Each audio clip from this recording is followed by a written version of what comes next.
Eto na po. Nag-shortcut lang kami. Daan kami dito sa Sapa. Paano bababa sa Sapa at paakyat na naman. Ayan na. Parang di bagay si Abel sa ano, bukid.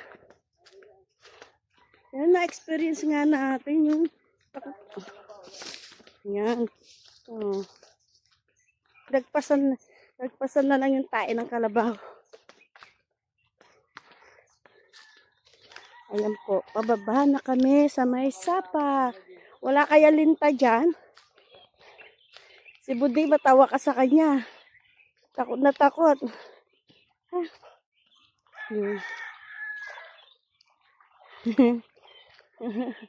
Asan yung dalawa? Sabi nyo, mabagal ako ha. Hindi ako mabagal ha. Oop. Ayan po. Sapa. Ayan po. Rudoy.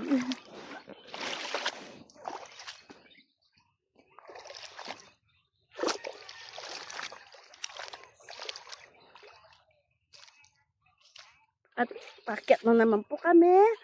At ang bagal ninyo, dumiretso lang kayo. Ayan na po ang dalawa.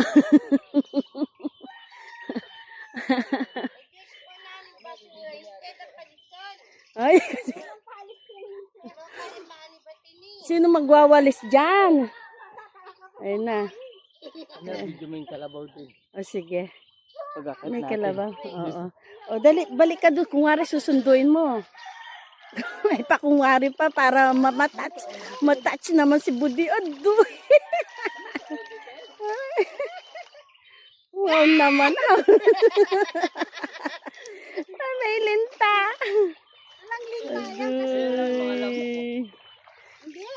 Malinaw naman yung tubig. Kaya lang yan ang tubig.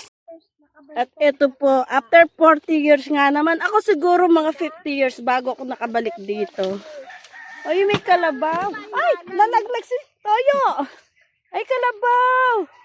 Di ba nangahabol yung mga kalabaw? Oh. Wow. Kalabaw. O, dun daw. Kabisado ni Jans yan.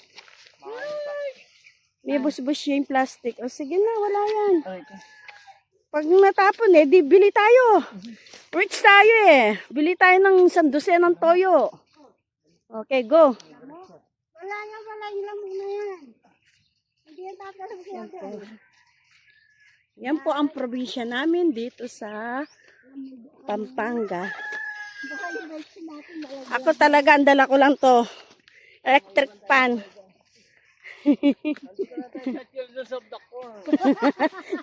Parang nakakatakot na yung movie na yun Bilis ni Jansky. Follow the leader.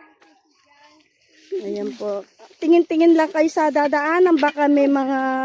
may matutumba dyan. Hindi pantay yung ano. Oo, hindi pantay yung ano. Dito po kami Maputik yung paan namin. Wag. Takbo tayo. Ano po dito mga mais? Ano yan ay hindi pa naani. Oo. No. Ayun Yun ang ginagawang 'di ba pagkain ng yung feeds. Ayan po.